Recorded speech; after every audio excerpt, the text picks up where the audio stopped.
मेरा दिल भी कितना पागल है, ये प्यार तो लगा लिया मैंने तुमसे प्यार करके, तोड़ दिया उसने, बुरा क्यों। ये कहानी है उस म्यूजिकल जोड़ी की जिसने हिंदी सिनेमा को एक ऐसा स्वर्णिम काल दिया जिसके बिना संगीत की कल्पना करना ही अधूरी लगती है। अदाएं भी हैं, 90 के दशक में मोहब्बत करने वालों के लिए ये जोड़ी किसी देवता से कम नहीं थी।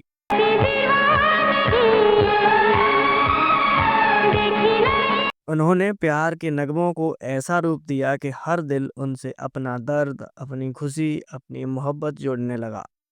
उनकी बनाई हुई हर एक धुन में कोई न कोई अपना एहसास ढूंढ लेता था। ऐसा लगता था जैसे बेगीत बस हमारे लिए ही बनाए गए हों। लगाने की सजा तो न दोगे तुम। इस जोड़ी की डिमांड इतनी बढ़ चुकी थी कि प्रोड्यूसर्स को लाइनों में खड़ा होना पड़ता था और कभी-कभी तो उन्हें उनकी ना भी सुननी पड़ती थी। क्या रात आई है, मोहब्बत रंग लाई है। 6 फिल्मफेयर अवार्ड्स, दर्जनों सुपरहिट और करोड़ों दिलों की धड़कनों पर राज करने के बावजूद ऐसा क्या हुआ कि ये जोड़ी टूट गई? क्यों थम गई वो सुरों की जादूगरी और क्यों आज भी बॉलीवुड उनकी मेलोडियस धुनों को सुनने के लिए तरसता है? विदा है, एक बेवफा है, एक बेवफा। म्यूजिक की दुनिया में कुछ नाम ऐसे होते हैं जो हमेशा के लिए अमर हो जाते हैं और उन्हीं में से एक हैं नदीम और श्रवण की म्यूजिकल जोड़ी। कितना प्यारा तुझे रब ने बनाया। उनकी कहानी सिर्फ धुनों और गानों की नहीं बल्कि दोस्ती, संघर्ष और बेमिसाल सफलता की भी है। साल 1973 में एक कॉलेज के म्यूजिकल फंक्शन के दौरान नदीम सैफी और श्रवण कुमार राठौर की मुलाकात होती है। उस दौर में बॉलीवुड में म्यूजिकल डायरेक्टर्स की जोड़ियां खूब कमाल दिखा रही थीं, जैसे कल्याण जी आनंद जी, लक्ष्मीकांत प्यारेलाल। उन्हीं की तर्ज पर नदीम और श्रवण ने अपनी दोस्ती की कसम खाते हुए अपनी जोड़ी का ऐलान कर दिया और नाम रखा नदीम श्रवण।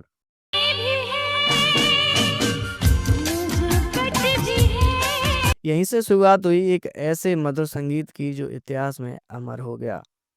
इस जोड़ी की मेहनत जल्द ही रंग लाई और उनका पहला बड़ा ब्रेक बॉलीवुड में नहीं बल्कि भोजपुरी इंडस्ट्री में फिल्म दंगल से मिला।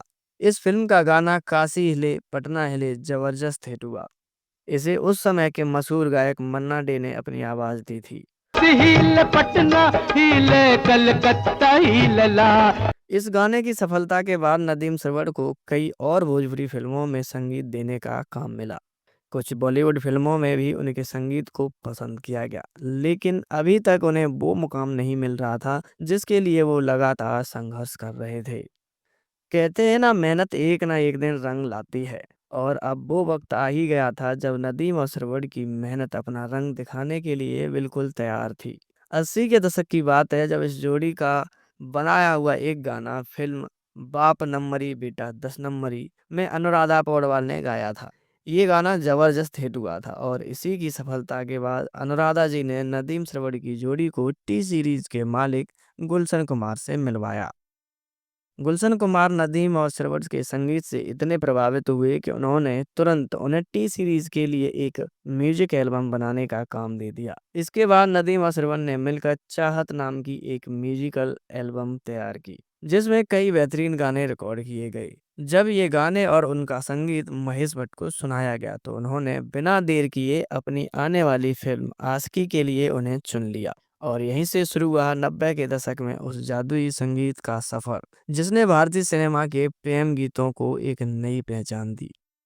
चेहरा गुलाबी, नजरें शराबी। नदीम श्रवण के बनाए इन गानों ने ऐसा कमाल किया कि न जाने कितने लोगों के करियर बन गए। उनमें खुद नदीम श्रवण से लेकर टी सीरीज और आशिकी फिल्म के नायक राहुल रॉय और नायिका अनु अग्रवाल और उनके गानों के लेखक समीर, ये सभी रातों रात सुपरहिट हो गए। जब आशिकी फिल्म का म्यूजिक रिलीज किया गया तो इसकी दीवानगी लोगों के सर पर इस कदर हावी हुई थी कि इसका अंदाजा आप ऐसे लगा सकते हैं कि फिल्म के गानों की 2 करोड़ से भी ज्यादा ऑडियो कैसेट्स बेची गई थीं। यह उस समय अपने आप में एक बहुत बड़ा रिकॉर्ड था। इतनी बड़ी सफलता पहले कभी किसी भी एल्बम को नहीं मिली थी और आलम ये रहा कि कई सालों तक किसी दूसरी फिल्म का म्यूजिक यह रिकॉर्ड नहीं तोड़ पाया था। और फिर नदीम श्रवण की इस जोड़ी को मानो पर ही लग गए हों। वे सुपरहिट म्यूजिक डायरेक्टर्स की लिस्ट में शुमार किए जाने लगे थे। कितना प्यारा तुझे रब ने बनाया। इसके बाद से नदीम और सरवर ने एक से एक सुपरहिट फिल्मों को सुपरहिट म्यूजिक दिया, जिसमें दिल है कि मानता नहीं, सड़क, फूल और कांटे, दिलवाले और दीवाना जैसी सुपरहिट फिल्में शामिल थीं। इस जोड़ी ने फिल्म आशिकी, साजन, दीवाना और राजा हिंदुस्तानी के लिए बेस्ट म्यूजिकल डायरेक्टर का फिल्म फेयर अवार्ड भी जीता था। सबसे प्यारा मेरा यारा राजा हिंदुस्तान। और फिर एक दिन वो भी आ गया जब उनकी सफलता पर एक ग्रहण लग गया। 12 अगस्त 1997 को टी सीरीज के मालिक गुलशन कुमार की गोली मारकर हत्या कर दी गई। पुलिस की छानबीन के दौरान ये पाया गया कि गुलशन कुमार की हत्या में नदीम सैफी का भी हाथ हो सकता है, क्योंकि इस मैटर के कुछ दिन पहले ही नदीम और गुलशन कुमार के बीच एक म्यूजिक एल्बम को लेकर कुछ कहासुनी भी हुई थी। हालांकि जब गुलशन कुमार की हत्या की गई थी उस दौरान नदीम सैफी अपनी पत्नी के साथ छुट्टियां मनाने लंदन गए हुए थे और उन्होंने अपनी बेगुनाही को लेकर कई बार कहा था कि मेरी इस घटना के साथ कोई भी लेना देना नहीं है। लेकिन उसके बाद भी वो कभी मुंबई वापस नहीं आए। इसके पीछे उन्होंने तर्क दिया था कि उनकी जान को खतरा है। मुंबई पुलिस द्वारा लगाए गए नदीम सैफी पर आरोप लंदन के कोर्ट ने मानने से इनकार कर दिया, क्योंकि हत्या की रात नदीम लंदन में अपनी पूरी फैमिली के साथ मौजूद थे और उनके खिलाफ कोई भी ठोस सबूत भी नहीं मिला। कोर्ट से क्लीन चिट मिल जाने के बाद भी नदीम सैफी कभी भी मुंबई वापस नहीं आए। हालांकि उस समय उन्होंने ये रीजन दिया था कि उनकी वाइफ को मिसकैरेज हुआ है, तो उन्हें अपनी वाइफ की केयर के लिए उनके साथ रुकना पड़ेगा।